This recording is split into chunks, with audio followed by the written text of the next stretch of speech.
얼마 전에 있었던 일입니다.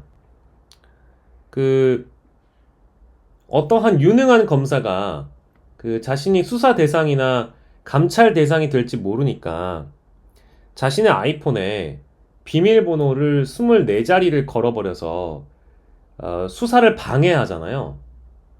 어떤 유능하신 분이 수사를 잘 한다고 알려진 분이 또 유능하다고 알려진 어떤 검사 나으리께서 아이폰에다가 비밀번호 24자리를 거는 아주 황당하고 오만하기 짝이 없는 증거 수집 방해 행위를 하거나 아니면 사실상의 증거 인멸 행위를 통해 수사를 방해하는 이런 일들을 우리는 봤거든요. 그때 이제 독직 폭행이라는 어떤 사건이 있던 시절에 물론 그 독직 폭행 건도 결론적으로는 패배했지만 중요한 것은 권력자이거나 기득권이거나 한 분야의 전문가이거나 사회적으로 당연히 존경받아야 하고 공덕을 많이 쌓은 분들에게 우리 국민들이 기대하는 바 솔선수범을 해달라는 것이고 그리고 당당하고 떳떳하게 모든 일에 임했으면 좋겠다라는 아주 뭐 어떤 기본적이고 기초적인 바람 이런 게 있잖아요. 근데 제가 정말 안타까운 건 위정자들이나 정치하시는 분들이 법을 안 지키잖아요. 맨날 무슨 법치주의, 공정과 상식, 정의 이따위 그 뜨뜻미지근한 거 떠들고 다니는 사람들이 법을 안 지키면 제가 생각하기에는 일반 대중들이나 법에 대한 존중, 우리나라의 어떤 국가는 법으로 다스리는 거니까 근간이죠, 헌법이라는 것은. 근데 법을 잘 지켜야 된다는 그런 의무감이 안 들죠. 그리고 내가 응당 어떤 잘못을 해서 수사에 협조를 해야 됨에도 불구하고 정정당당하게 떳떳하면 수사를 받아야 되는 거니까 떳떳하게 수사에 임해야 되는데도 불구하고 어떻게 하냐? 야, 저기에 있는 새끼들도 법을 안 지키는데 내가 못한다고 법을 지켜? 깨진 유리창 이론이라는 게 있잖아요. 하나 깨지기 시작하면 다 깨지는 거예요. 그것도 뭐 동네에서 소문난 아주 깔끔하고 삐까뻔쩍한 건물에 유리창 하나 깨지기 시작하면 그 주변에 있는 동네 유리창 다 깨지는 거잖아요.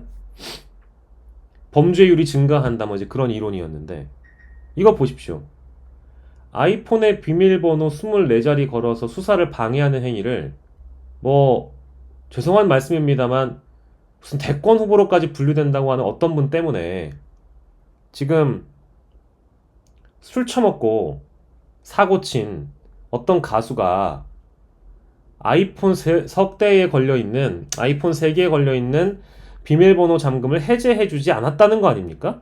이게 바로 그냥 정치 면에서만 보던 정치 사회 면에서 보던 행위가 다른 카테고리까지 뻗어나가는 거예요. 문화 예술 파트에서 우리가 만날 만한 유명인이 에? 술 처먹고 어디 가가지고 음주운전하다 걸려서 말도 여러 차례 바꿨어요. 그런 일을 벌였는데 부끄러운 줄 모르고 말이야. 영장 심사를 받는데 그 전에 수사에 협조하겠다고 하더니 아이폰 세대에 있는 비밀번호를 안 풀어요? 이거 누구 보고 배웠겠어요? 법률 대리인하고 있는 조남관 변호사가 추윤 갈등 시절에 검찰총장 자리 비었을 때 검찰총장 직무대행까지 했던 사람입니다. 그렇게 아이폰 세대에다가 비밀번호 걸어버리고 협조 안 해주면 구속영장 발부 가능성 높아지는 거는 귀뜸을 안 해줬나 보죠? 증거인멸의 가능성을 훨씬 더 높이는 행위잖아요. 아닙니까? 근데 조남관이란 전관으로 어떻게든 한번 구속을 피해보려고 했는지 모르겠지만 이 여론의 압박이 상당하기 때문에 어찌됐든 그 분은 구속영장이 발부돼서 깜빵 신세를 지게 됐습니다. 난 여기에 미쳐있는 사람들도 난 이해가 안 되지만 죄는 죄를 지었으면 벌을 받고 응당 받아야 된다고 시인을 했으면 수사에 협조를 하고 그 결과를 받아들이고 그 뒤에 뭔가 자신이 하고 싶어하는 일을 하든지 자연인 신분으로 하든지 말이죠. 그래야 되는 거잖아요. 근데 정말 꼼꼼하고 뻔뻔하고 오만하기 짝이 없다는 생각이 들었어요. 근데 이거 누구 때문에 이런 것 같습니까?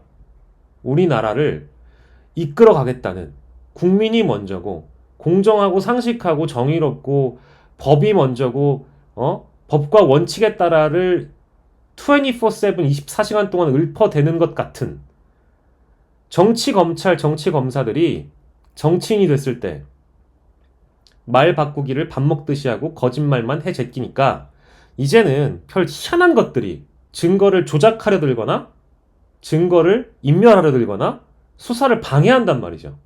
그러니까 누가 위에서 계속 거짓말만 해대니까 아니 얘네도 이러는데 내가 이러지 못하리란 법이 있나? 심지어 저마저도 그런 생각이 들어요. 아니 내가 이렇게 공정하고 떳떳하고 뭐 예를 들면 법을 잘 지키면서 살 필요가 있나? 이런 생각이 들 정도예요, 저는. 왜? 아니, 나라를 다스리는 사람들이나 정치를 하겠다는 양반들이 법을 안 지키니까. 그렇지 않나요? 우리가 굳이 뭐 법을 일일이 지켜가면서 준법 시민이 될 필요가 있어요?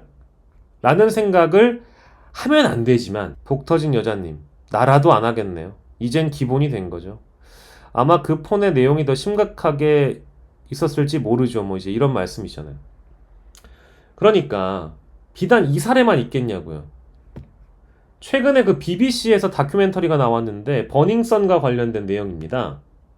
열받죠. 열받고 우리 수사기관의 일부 썩어 문드러진 민중의 지팡이가 아니라 이게 민중의 몽둥이로 쳐맞아야 되는 썩은 공무원들, 경찰, 검찰, 뭐 공무원 출신들 내지는 공무원들 중에 썩어 문드러진 것들이 우리 세금 받고 일을 하고 있는데 이 일을 하는 사람들이 제대로 된 준법 마인드는커녕 법을 무시하거나 법을 왜곡하거나 그저 법을 기술로 잔잔바리한 기술로 법을 왜곡하거나 적용하기 때문에 이루어지는 일들, 사법의 형평성이 무너지거나 사법 절차를 방해하거나 무너뜨리려는 행위, 이런 것들을 비일비재하게 그동안 해왔기 때문에 정말 어이가 없게도 제가 그 기사 보고 깜짝 놀랐어요. 구속영장 발부가 됐지만 아무튼 이런 사람들이 아이폰까지 비밀번호로 잠근다는 거는 뭐 하자는 겁니까? 그죠? 그때는 맞고 지금은 틀리게 행동하는 분들, 입만 열면 구라치는 사람들, 맨 거짓말, 입만 열면 거짓말, 특검 거부할 때부터 거짓말, 기자회견 할 때부터 거짓말. 그러다 보니까 상황이 이렇게까지 되는 겁니다. 범죄율이 왜 올라가겠어요? 내가 이 나라에서 법을 지키면서 떳떳하게 살아봐야 내 삶이 나아지는 게 없다. 분노 조절장애 생기고 화가 안 다스려지고 법은 나의 편이기보다 남의 편이고 나만 후드려 잡고 누군가한텐 특혜를 봐주고 썩어 문드러진 사회가 되는 거죠. 국가의 기강은 문란해지고. 저는 이제 어제 사실 좀 충격받았어요. 저는 데뷔 이전에 있었던 일이나 뭐 저는 뭐 그래요. 전 유명인들에게 뭔가 이제 어제 이 얘기도 해볼게요. 어제 강형욱 씨가 입장을 밝혔습니다. 대통령이라고 부르는 강형욱 씨죠. 그 안에 뭐 그동안 벌어진 보도들이나 이런 것들도 제가 사실 동물을 엄청 사랑한다고 여러분들께 고백을 한 적도 있지만 저라고 충격을 안 받았겠어요? 근데 제가요, 요즘에는 실제 모든 사람은 무죄 추정 원칙이라는 거를 기본으로 해서 전제로 해서 봐야 되기 때문에 강형욱 씨나 김호중 씨나 저는 편견을 가지고 보지 않았습니다. 근데 다만 김호중 씨의 경우에는 사건의 흐름이나 보도의 흐름을 비춰봤을 때 말이 바뀌거나 수사를 방해하려 들거나 실제로 사법 처리를 받고 있죠. 그죠? 같은 온도로 강형욱 씨를 조리돌림하거나 비판했던, 사실 비난에 가까운, 거의 뭐 제가 보기에는 사이버레카랑 다를 바가 없는 방송들이 굉장히 많았던 것 같아요. 근데 어제 저도 뭐 자세한 내막을 다 곱씹어 뜯어보진 못했지만 논란이 됐던 지점들만 쫙 보니까 오해를 하고 있었을 수도 있겠구나, 내가. 그래서 김호중 씨의 건도 오해를 하지 않고 보려고 했어요. 강영욱 씨와 마찬가지로. 그리고 저는 사실은 상대적으로 언론의 에너지가, 그리고 우리 사회적 공기라고 부르는 우리 언론의 에너지나 기자들의 에너지가 유명인들의 쓸데없는 가십이나 논란, 그러니까 범죄가 되지 않는 행위에 대해서 지나치게 사생활을 디디고 파거나 이것을 기사화해서 그 사람의 인생을 망가뜨리는 행위를 결단코 부정하고 반대합니다. 그런데 사실 마녀 사냥에 가까운 케이스들도 우리 그간 많이 봤잖아요. 범죄가 될 만한 행위들에 대해서는 저는 충분히 비판받아야 된다고 봐요. 사법적으로 처리할 만한 부분들도 끝까지 지켜봐야 되고요. 그래서 이게 뭔가 제가 강영욱 씨를 옹호하려고 하는 얘기가 절대 아닙니다. 제 얘기는 유명인들의 사안에 대해서는 특별히 더 중립기여를 받고 보려고 많이 노력을 하죠. 그리고 저는 이런 유명인들 사례는 제가 판단하기에 뭐 굉장히 죄질이 더러운 학폭, 폭행, 성범죄, 예를 들면 뭐 사기, 주가 조작 이런 거에 유명인이 연루되지 않고서는 저는 특별히 뭐 제가 언급을 하거나 하고 싶지 않거든요. 근데 뭐 김호중식의 경우에는 음주뺑손이고요. 그리고 엄밀히 얘기하면 지금 유무죄를 가리기 전입니다. 근데 다만 수사 과정에서 사법 절차를 방해하는 행위를 벌였기 때문에 그걸 비판한 것이고요. 유무죄는 법정에서 다투는 겁니다. 구속 수사를 하게 되는 것이고요. 그래서 좀 더 중립적으로 균형적으로 중립기여 받고 보자. 근데 단 유명인의 얘기는 그런 뭐랄까 그 중대한 범죄 행위에 연루되지 않은 유명인은 저는 언론에서 다룰 필요도 없다고 봐요, 사실은. 그렇게 많이. 왜냐하면 또 재판 가서 다른 결과가 나오기도 합니다. 억울한 경우도 많고, 뭐 마약의 경우도 그렇고, 뭐 학폭의 경우도 요즘에 보면 저기 폭로가 커뮤니티에 올라오는 폭로글이 너무 전방이에요. 그리고 그 해당 연예인도 어떻게 무마를 했는지 모르겠지만 어떤 케이스는 굉장히 그 합리적 의심이 가는 케이스도 있는가 하면 어떤 케이스는 그냥 제가 미워서 폭로를 하는 경우도 있단 말이에요. 그러니까 우린 모르죠. 그런데 그런 게 또 재밌죠. 그런 걸 또 재밌게 보도하죠. 사건을 다루는 프로그램에서 마치 한 사람의 어떤 뭐 범죄 행위가 될 만한 건들이 정치를 하시는 분들, 소위 우리가 공인이라고 부르는 사람들의 그것보다 더한 비판을 받기도 하기 때문에 제가 말씀드리고 싶은 건 유명인은 유명인이고 공인은 공인이다. 언론이 할 책무는 유명인보다 공인에 있다. 그리고 유명인이 평상시에 어떤 사회 참여형 유명인이거나 사회 참여형 연예인, 인플루언서라면 그 사람들이 했던 말과 배치되는 행위가 있어서 이게 어떤 기사의 야마, 기사의 핵심으로 잡기에 괜찮아서 이 기사가 보도되고 기사의 가치가 있다면 전 모르겠는데 가령 예를 들어서 뭐 승리나 정준영 이런 애들이 있잖아요. 학생들을 대상으로 한 강연에서 올바른 성문화에 대해서 강연을 했다고 칩시다. 어떤 연예인이 뭐 그래 뭐 승리나 정준영 언급할 필요도 없어. 저 같은 사람이 제가 막 이제 100만 구독자예요. 제가 유명해졌어요. 제가 어디 애들 가르치는 강연에 가가지고 우리나라의 올바른 성문화와 뭐 우리 시대의 올바른 성관점 이런 거를 이제 그 강연을 했다고 치자고요. 그리고 심지어 그걸로 유명해진 사람이야, 내가. 되게 유명해진 사람이라 치자. 근데 알고 보니까 내가 어디 클럽에서 집단 강간의 주도자였고, 내가 막 여성들을 심지어 결혼한 사람인데, 뭐 어디 가가지고, 집단 성범죄에 연루가 됐다. 이러면 이건 진짜 기사감이죠. 그래서 제가 이제 좀 불편한 거는, 우리 제도권 언론은 언론이 할 일이 따로 있고, 사이버 레카차 역할을 하시는 유튜버들은 그 유튜버의 역할이 따로 있다고 저는 봐요.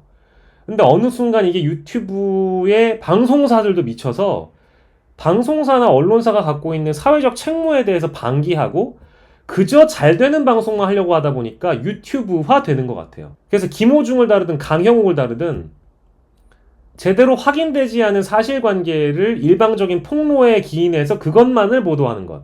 이것이 얼마나 위험한 행위인지 기자들도 언론사들도 알면서도 이걸 해요. 야, 너 이런 의혹이 있던데 빨리 반론해. 우리가 반론할 너 기회 줬어. 너 반론 안 해? 야, 그럼 보도한다? 이런 식의 행위도 저는 언론사가 매우 오만하다고 봐요. 그 유명인이 공인은 아니잖아요? 그렇지 않나요? 그 언론이 저는 비판하고 취재해야 할 대상은 지금, 아까 얘기했잖아요. 입만 열면 거짓말에 법을 무슨 곶감 항아리에 곶감 빼먹듯이 그때는 맞고 지금은 틀리다는 식으로 법을 적용하거나 사법 절차를 방해하려 드는 위정자들이나 정치인들, 공인들 이런 사람들을 비판하는 그런 에너지를 쏟아야 되는데, 제가 얘기하는 거는 그럴 어떤 가오나 배짱도 없으면서, 아, 우리가 언론인데? 야, 너 이거 잘못했지. 너 이런 폭로가 있던데? 야, 너 반론해봐. 이런 식으로 마녀 사냥하면 우리 못 살아남아요. 그래서 조금 뭐랄까, 반론의 기회도 더 충분히 더 많이 줘야 되는 것도 사실이고요. 유명인이 과연 그런 대상이 될 필요가 있는가에 대해서 저는 분노하죠. 제가 이런 얘기를 하는 이유는 이선균 때문에 그래요. 앞으로 죽을 때까지 이선균 성대모사는 저는 못해요. 할 수도 없고, 하고 싶지도 않고. 우리 사회가 죽인 겁니다. 그래서 설령 그 마약 범죄에 연루됐던 의혹을 받고 있었던 사람이었지만, 그렇다고 하더라도 언론의 마녀 사냥과 언론과 수사기관이 결탁해서 생긴 일이었잖아요. 이런 걸 보고 나서 좀 걱정이 돼요. 정말로 나쁜 새끼들이 벌 받는 사회. 이게 정의로운 국가 아닙니까?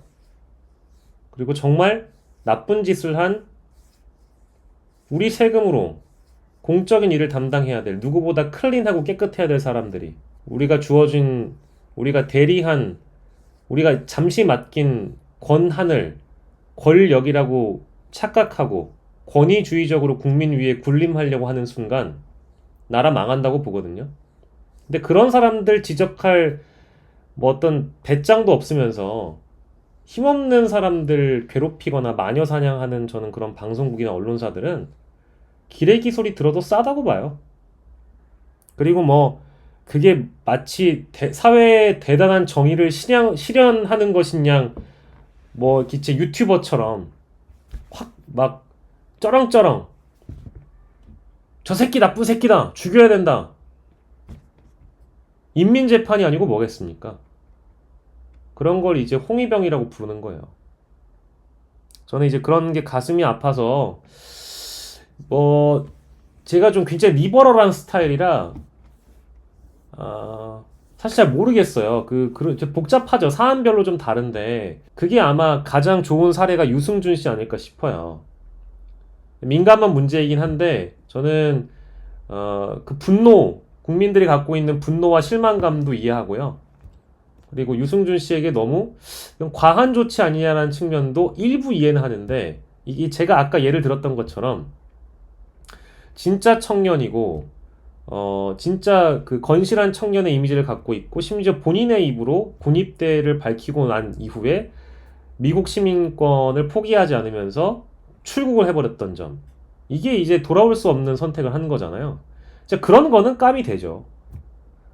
근데 아닌 경우들이 좀 왕왕 있어서, 유명인들을 우리가 대할 때 어디까지 우리가 그런 사생활에 관심을 가져야 되고 그의 생활에 우리의 시간과 에너지를 투여해서 봐야 하는가. 저 김호중, 강영욱 관심도 없어요, 사실은. 근데 김호중 씨는 기사 보고 나서 정말 기가 차가지고요. 야, 진짜 별의별 것들이, 진짜 죄송한 얘기인데 별 지랄을 다 한다, 그런 생각이 들었습니다. 과한 표현으로 하자면. 그리고 저는 이런 상황에서도 그의 재능 하나를, 그의 재능 하나에 미쳐서 기존에 있었던 그의 부도덕한 행위를 모조리 다 덮으려고 하는 악성 팬덤. 전 팬덤은 나쁜 거 아니라고 봅니다. 자꾸 팬덤이라는 단어를 오염시키는데요. 팬덤은 저는 좋은 표현으로 남아있었으면 좋겠어요. BTS를 만든 것도 아미들의 팬덤입니다. 좋은 방향의 팬덤이 있고요. 악성 팬덤이 아니라 정말 좋은 일 하는 팬들도 많아요. 제가 대표적으로 임영웅 씨를 들고 싶은데, 임영웅 씨가 어디 가서 욕먹는 거 보셨어요? 임영웅의 팬들은 굉장히 사회 도덕적으로 그 기준이 높은 사람들이에요. 상암에서 임영웅 씨가 콘서트를 했을 때도 보면 주변에 있었던 쓰레기를 다 주워가는 그런 팬들의 모습을 보면서 내가 이렇게 해야 임영웅이 욕을 먹지 않는다라는 사회 도덕적 기준이 굉장히 높은 사람들이 임영웅의 팬들이라고 저는 봐요. 근데 이 팬덤의 기초적인 마인드는 저는 비판적 지지라고 봅니다. 정치적 팬덤도 마찬가지고요. 어떠한 연예인들을 좋아하는 문화적 팬덤도 마찬가지예요. 어떠한 유명인을 지지하고 그 지지 의사를 밝히고 내가 이 사람의 팬으로서 그 사람을 지지한다면, 그 사람이 잘못했을 때 형, 이건 인정하고 가자. 나 형 진짜 좋아하는데 형 이런 잘못한 거는 잘못됐어. 이거 깔끔하게 털고 가야 돼. 형 이거 벌 받고 나와. 내가 그러면 형 벌 받고 난 뒤에도 형 앨범 사줄게. 전 이게 건강한 지지라고 봐요. 정치인도 마찬가지예요. 언론에서 어떤 혐의를 제기했을 때 전 언론이 저는 검찰의 그런 뭐랄까 수사 마구잡이식 수사도 동의하지 않고요. 그리고 마구잡이식 기소 이런 것도 동의하지 않고요. 검찰권 자체가 너무 남용되고 있다라고 생각하는 사람이어서 이 검찰의 행위를 잘 유심히 보고 언론이 그걸 판단해 주길 바라죠. 근데 언론은 마구잡이식으로 받아 쓰죠. 그래서 어떠한 대상이 도마 위에 오르죠. 근데 그건 그것 자체로 왜 이런 혐의를 받는지 내가 팬이라면 그걸 분석할 줄 알아야 되고요. 진단을 좀 해봐야 되겠죠. 아, 내가 좋아하는 사람이 진짜 이런 혐의에 연루가 됐는가? 그리고 이 혐의는 법적으로 따져볼 필요가 있는가? 우리가 이제 사리분별을 해야죠. 그런 다음에 이 사람이 실제 재판에 넘어가고 재판 과정에서 무죄가 나오길 바래주고 유죄가 나오면 형 어쨌든 1심에서 유죄 받았으니까 사과하고 재판에 임하자. 이런 비판적 지지가 그 대상을 건강하게 만든다고요. 심지어 그 대상이 속해 있는 문화 자체를 다 건강하게 만듭니다. 정치라는 카테고리, 문화, 예술 모든 분야가 다 그래요. 근데 유독 악성 팬덤들은 무조건적인 지지를 합니다. 여러분들이 좋아하시는 유튜버들도 마찬가지예요. 어떠한 유튜버가 하나의 권력이 됐을 때 100만 유튜버, 200만 유튜버가 됐을 때 그 유튜버가 하는 말 모든 것이 진실이 아니에요. 사실이 아니에요. 따지고 보면 그 사람은 믿을만한 사람이어서 구독을 하고 보고 계시지만 그 사람의 방송이 그 사람이 하는 말과 행동 모든 것이 다 진실을 담보하지 않습니다. 여러분들도 제 방송을 보실 때 제가 한 말이 틀릴 수 있다는 것을 항상 전제하고 보셔야 돼요. 항상 제 말은 박영식이 이렇게 얘기했으니까 맞겠다. 이게 아닙니다. 물론 제가 체크도 하고 확인도 하고 여러 번 이제 거듭해가지고 여러분들한테 말씀드리고 제가 틀린 얘기가 있다면 항상 정정하고 사과하겠지만 저 말고도 어떤 인플루언서, 저는 인플루언서도 아니지만 다른 방송들을 보실 때 그런 대형 채널이나 사회적으로 인지도가 있는 사람들이 하는 말이 진실이고 사실일 것이라고 절대 착각하시면 안 돼요. 이 사람들이 저는 언론도 오염시키고 있다고 보거든요. 유튜버, 언론, 연예인, 정치인 모두가 같은 기준입니다. 악성 팬덤은 팬덤의 문제이기도 하고요. 그러니까 이제 저는 뭐 1차적으로 그 사람의 문제도 있지만 그거에 부화뇌동하는 팬덤의 문제도 굉장히 크다고 봐요. 제가 사실은 되게 실망스러운 얘기입니다만 어떠한 사람을 지적하면 너무나 합당하고 온당한 지적임에도 불구하고 네가 뭘 알아? 라는 힐난이 들어오거나 무턱대고 감싸주는 경우가 있어요. 뭐 가족이나 할 일인데 그래서 이번에도 사실은 이제 김호중 씨 케이스도 그렇고요. 예전에 한번 그 황영웅 씨라는 케이스도 있었고요. 악성 팬덤은 오래가지 못한다라는 걸 일단 첫 번째로 말씀드리고 싶고 그게 우리 자라나는 세대에 좋은 게 아니에요. 뭐냐? 야 성공만 하면 되는 거 아니야? 야 뭐로 가도 돈만 많이 벌면 되는 거 아니야? 야 뭐로 가도 내가 일단 유명해지면 다 내 말만 믿어. 야 뭐로 가도 일단 알려줘야 돼. 일단 유명해져야 돼. 일단 성공해야 돼. 일단 돈 많이 벌어야 돼. 그런 세속적인 기준을 언론이나 어른들이 설정함으로 인해서 우리 자라나는 세대들이 있잖아요. 건강한 마인드로 이 세상을 못 살아갑니다. 제가 이제 우리 후손들에게는, 우리 자라나는 세대에게는 야 니네 어떻게든 돈만 많이 벌면 돼. 네가 사람을 죽이면 10억도 벌 수 있어. 괜찮아. 죽여도 돼. 10억 벌 거면. 너무 이제 과한 논리로 얘기하자면 수단과 절차 이런 건 중요하지 않고 결과만을 중시하거나 일단 그 분야에 일타가 되면 너를 아무도 무시하지 못할 거야. 그 말도 맞죠? 근데 중요한 건 합법적인 방법 그리고 열심히 그 바닥에서 아무런 문제 없이 수년간 그 과정을 밟아왔던 사람이 성공하는 사회 올바른 방식으로 노력한 사람이 그 성공의 결실을 따먹는 사회 그렇게 가르쳐줘야 되는데 어떻게 하다가 빵 하고 갑툭튀 뭐 정치인이 되고 갑툭튀 배지를 달고 갑툭튀 가수가 되고 갑툭튀 뭐 부자가 되는 벼락같이 드러난 사람들 그 사람에 대한 검증이 안 돼 있잖아요. 근데 검증을 했는데도 그 결과만을 보고 아 너무 좋아 너무 아니야 절대 이 사람은 그럴 만한 사람이 아니야 라고 맹신하는 순간 그걸 무지성 지지 악성 팬덤이라고 부르는 겁니다. 제가 불과 한 반년 안 됐지만 유튜브 바닥에서도 그런 악성 팬덤이 존재하는 거 보면서 이게 진짜 큰일 났구나. 이렇게 그냥 내버려 뒀다가는 정말 우리나라 어떤 그 뭐랄까 언론 생태계 더 넓게는 어떤 사회 공론의 기능 이거 자체가 마비될 수도 있겠다 이런 생각이 좀 들었습니다. 제가 너무 심오해져서 얘기했죠. 너무 심오해졌으니까 혹시 저를 얘기하신 겁니까? 예? 아니 제가 아이폰 비밀번호 잠그는 데는 선수입니다. 비밀번호 보호만을 거는 데는 선수입니다. 예? 아니 근데 아이폰을 써보시기나 하셨습니까? 어색한 분위기를 잠시 털기 위해 그 형을 소환해봤습니다. 예.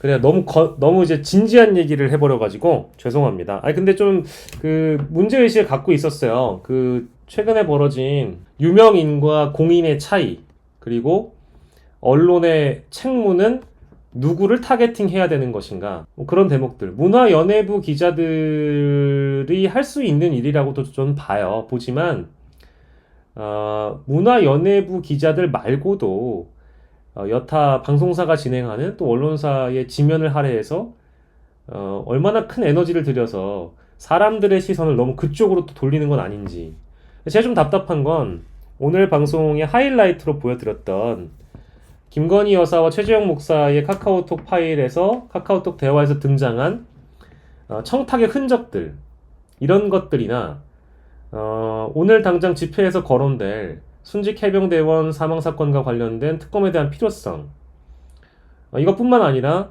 뉴스타파 봉지욱 기자가 보도했던 쌍방울 대북 송금건과 관련된 국정원 공식 문건 또 뿐만 아니라 뉴스버스에서 보도했던 여러 특종 보도들 더 나아가자면 뉴탐사나 그리고 저 어디였냐 미디어워치 변희재 대표가 얘기했던 장시호 녹취록 그러니까 이런 것들이 저는 좀 더 많이 관심을 가지고 들여다볼 사안이면 분명하다. 누구보다 호중이보다 강형옥씨보다 근데 실시간 검색어는 지금 알 수는 없지만 이래저래 다 뒤져보면 무조건 막 1등이 강형욱이고 무조건 1등이 김호중이고 저는 이게 꼭 뭔가 그 남미 국가에서